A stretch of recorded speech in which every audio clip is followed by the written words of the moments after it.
this video I'm going to talk about power chords and what they are and how you can use them for your music. A power chord is two notes. It's the first note of a chord and it's the fifth note of the chord within that scale.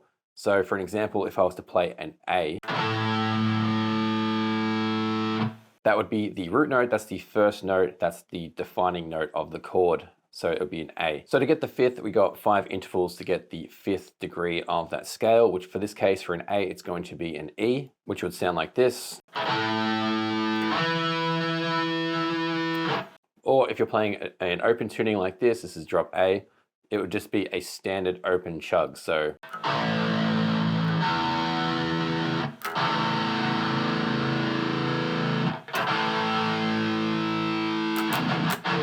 that's basically what a power chord is and how it's built. So if you don't understand what I just said, then this is a video for you because I'm going to go through the exact formula of how this is built. So if you're wondering as well, how do I use this?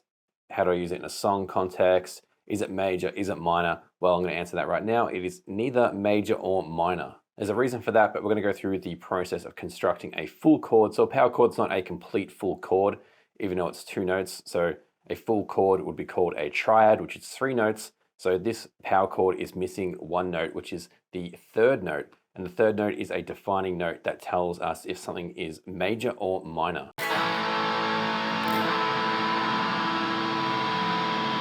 You may be familiar with some music theory or none at all. No matter your skill level of knowledge, this video I'm going to bring you up to speed on how power chords are built, how to use them, and how to write with them in any key. Power chords are shortened chords with just 2 notes, the 1st and the 5th. First, we need to understand how power chords are made and how they become major or minor. So we only have 12 possible notes that we can play within music, and we can build chord scales and sequences of notes from that scale. These 12 notes have different intervals, which that means the distance between the different notes, and that gives them a different character sound between the 2 notes that are being played. Going from unison, which would be the note itself being played, all the way up to 12 semitones, which would be the octave of the same note, either played higher in pitch or lower in pitch. So if you're playing on a guitar, this is the semitones going from each semitone, and these distances as they get bigger and smaller cause different intervals which have different names and different sounds. So playing the note itself would give you a perfect unison, which would be the note being played itself. So the distance from that note that we originally played, if we go up 1 semitone, that's going to give us a minor second. Once again, from the original note that we played, going up 2 semitones is going to give us a major second. If we go up 3 semitones from that original note, once again, it's going to give us a minor third. Then if we go up 4, we're going to get a major third. We go up 5, it's going to give us a perfect fourth. We go up 6 semitones, it's going to give us an augmented fourth / diminished fifth. We go up 7 semitones, it's going to give us a perfect fifth. And the perfect fifth is the one that helps us build a power chord. So if we continue to go up in semitones, it's going to give us different interval relationships. So going up 8 semitones, it's going to give us a minor 6. 9 semitones up, it's going to give us a major 6. Going up 10 semitones is a minor 7th. Going up 11 semitones is a major 7th. And then we reach to the end of the pitch where it goes back to the original note, but higher or lower in pitch. And that's going to give us 12 semitones up, which is a octave or a perfect 8th. So that's intervals and why we kind of need to know them to understand how to build chords and how to build a power chord. So as I said earlier, it's the first note. So the first note we're playing of the note, which is going to be our chord. So our root note. And then we go up 7 semitones on either a guitar or instrument, which brings us to the name called the perfect fifth. And it's the 5th note of that interval, which is why we get a perfect fifth when we construct it. So you may be familiar that every song usually has a song key with it. So that's all the notes determined that we play that work within those relationships of those intervals, building chords, scales, and all of that goes with making the harmony. And usually with a key, it's usually in a major or minor. So when we have power chords, how do we kind of use them in that scenario? Well, we know that a power chord is basically a shortened version of a chord. So with a power chord only being 2 notes, if we wanted to make it major or minor, we need to complete that full triad or the full chord there. We need to add the major third or the minor third to our power chord. A minor third is 3 semitones up, as a major third is 4 semitones up. So every song has a key and it can change keys within the song or even a riff.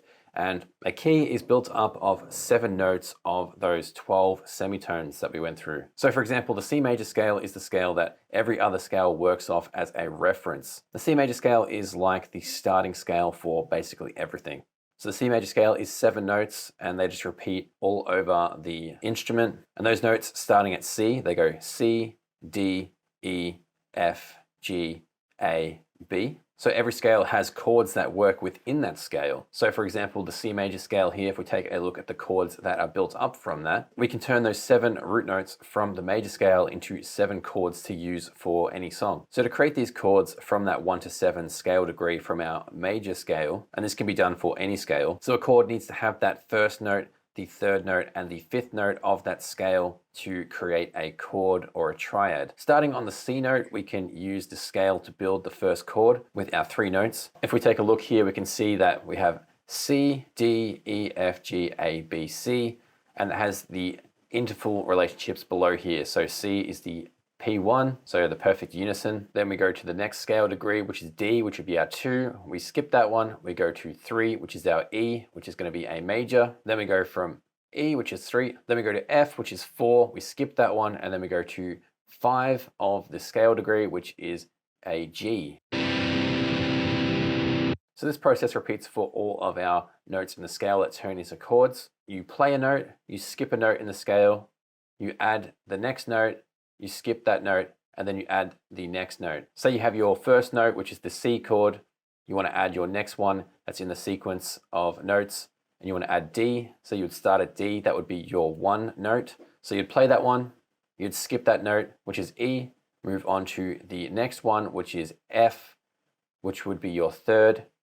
Skip the next one, which is a G, and then you'd play the next one, which would be your 5th, which would be an A note. And you'd repeat this process going down through all 7 notes to build all your chords. And once you do that, you'll have notes like this.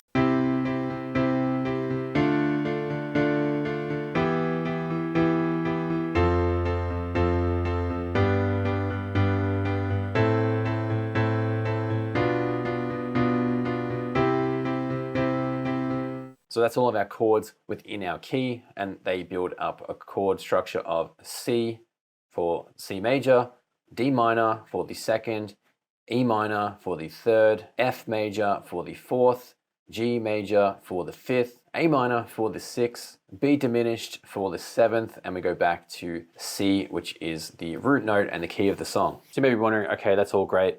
I don't want to play that. That doesn't sound like the song that I want to write. It doesn't sound metal, or it doesn't sound like the style of music I want. This is just the building blocks that you use to build the harmony within a key. So if that's a major key, so everything's made from the major key. So if we want to transfer this to a minor key, which is a lot more popular. So to change a major key to a minor key, so if we want to play in C minor instead of C major, so we need to change the 3rd, 6th, and 7th notes of the C major scale by flattening them. So we're going to move them down in a semitone, but we're only flattening the 3rd, 6th, and 7th of the C major scale. See, if I switch to C minor here, you're going to see how our notes just changed. So E turned into E flat, A turned to A flat, and B, which is the 7th degree of the interval, turned to B flat. So if we were to build our chords again, they're going to be different now for C minor if we did the play a note, skip a note, play a note, skip a note, play a note for our 1st, 3rd, and 5th intervals for our triad.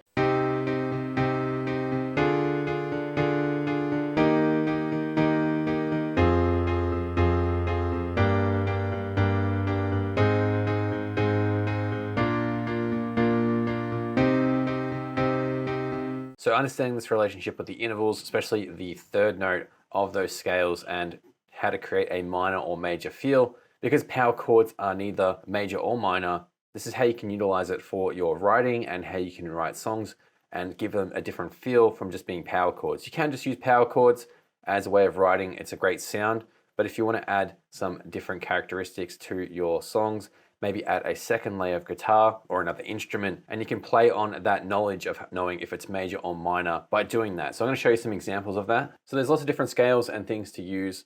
There's major and minor scales. There's other different types of mode scales as well. And I won't go into that into this video, but I'll just give you an example of how you can shape your sound by using these different scales with your power chords. So for this little part here, I've got a Phrygian dominant scale, and that looks like this here with a C, D flat, E, F, G, A flat, B, and C, and it sounds like this. So that's something I could use here for my notes. I'm going to add some power chords. So here we have a C power chord. So we've got the first, which is a C note. We have G, which is the fifth, like we said earlier. There's only 2 notes of the scale degree here being a power chord. So it's a C power chord. So it's neither major or minor just yet on its own. And over here as well, within the key of C Phrygian dominant. And over here we have the C sharp power chord. And you can see here the first is a C sharp. And if we go all the way to the fifth, you can see it's a G sharp, making it a power chord here. So our 2 chords on their own, if we play them just on their own, aren't going to sound major or minor. So now if we add our little melody from our key, which we're in C Phrygian dominant for this scale, we've just picked all these notes here. You can see they're all matching up in that scale degree for our scale. And you could do this for major or minor. But we play that all together with both of our chords and our melody that we picked. So basically our power chords are neither major or minor, but as we play this scale here and this little lick for the lead part, that's going to create that Phrygian sound, or it could be major, it could be minor. It all depends on the notes that you add there. So it's going to sound like this.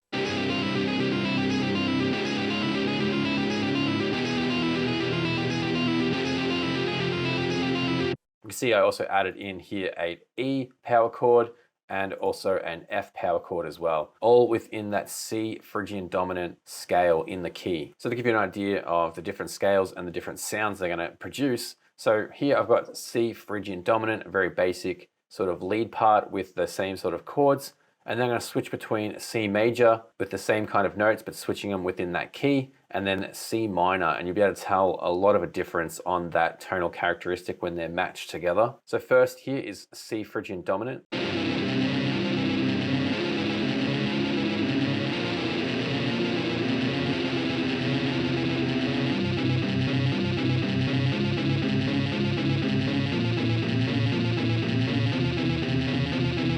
So next up, we're going to do that same lick there, but we're going to use the C major scale. So we're going to adjust it here so we're in the C major with these notes, and you'll be able to see how they match up for the C major scale.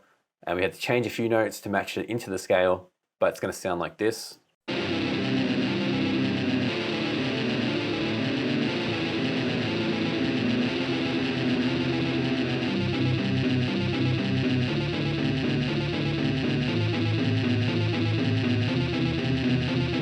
You can see that sounded more like a Katy Perry song or a pop song, so it definitely doesn't work for this style. So that was the C major scale. Now we're going to do C minor.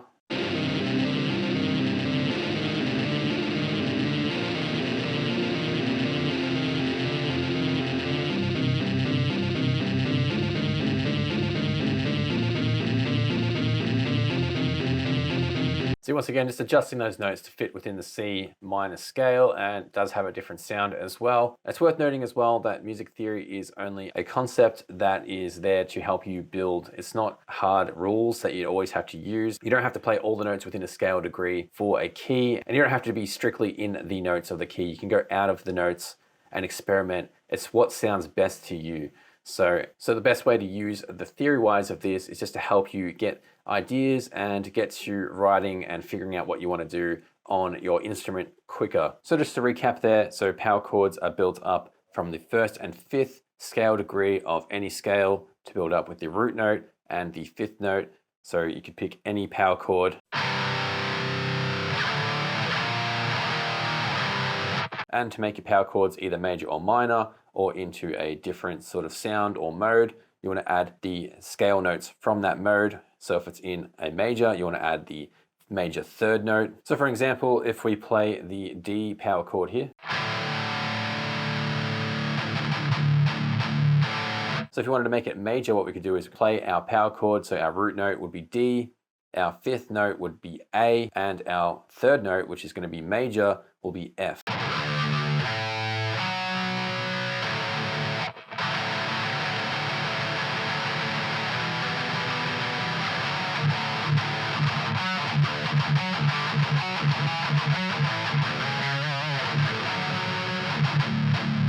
So if we wanted to make that D from a major into a minor, we could do that as well just by shifting that F down one semitone.